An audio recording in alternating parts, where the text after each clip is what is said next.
Kai malam. Ina zuwa kuma gidan mu ne. Gida mai fulawa nan ne. Ina ne gidan ku kuma? Nan mana. Kai. Nan ne ai. Kai a malam. Wannan kwata duba za ka yi ga gidan nan ba.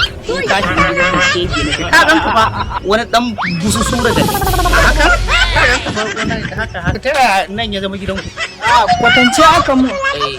In na zo birni gida mai fulawa to shine na babanmu.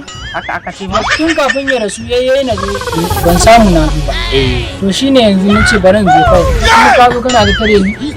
Kai malam. Na rantsi da Allah ba za ka yi gidan nan ba. Kamayya, waye kai? Kai dan mahaukaciya ne ga karace a kwakwalwarka. Gida a birni ka ce gida mai fulawa. Gida mai fulawa aka ci ba ga fulawa nan ba?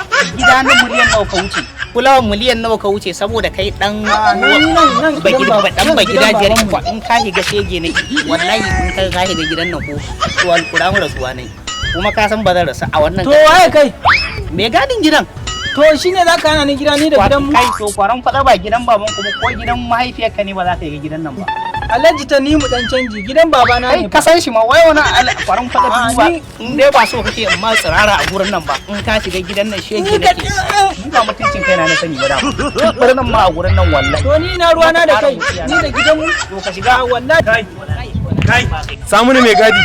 Wai lafiya tun ina sama nake ta jan hayaniya me yake faruwa ne? La Audu haka ka zama ka gani ko kanina ne girman fara ka ga da zama Audu ka gani ko yau wallahi kai yau sai na sa an kore ka daga gidan nan ni za ka yi wulakanci Audu Kai dalla dakata samu ne mai gadi wai me ke faruwa? Ya hujjaj kasu zuwa ya ce min wai shi dan uwanka ne wai mahaifin ku daya. Kai dalla kai mahaukaci ne wannan yayi kama da wani dan uwana.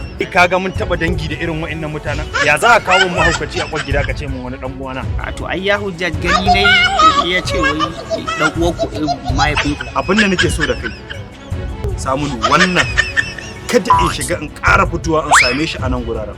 Idan ba haka ba sai na sa an yi ƙasa-ƙasa da shi a nan kuma gida. An gama ya wuce. Yaban nan wajajen. An gama. Wallahi Audu. Wallahi ba za ka yi. Audu dan Allah ka taimaka. Yaban me kake yi? Yaban nan wajajen. Ya wuce. Audu dan Allah ka baban mu ya mutu. Wallahi ni ne dan Tanimu. Dan Allah Audu ka taimaka mu. Wallahi. Audu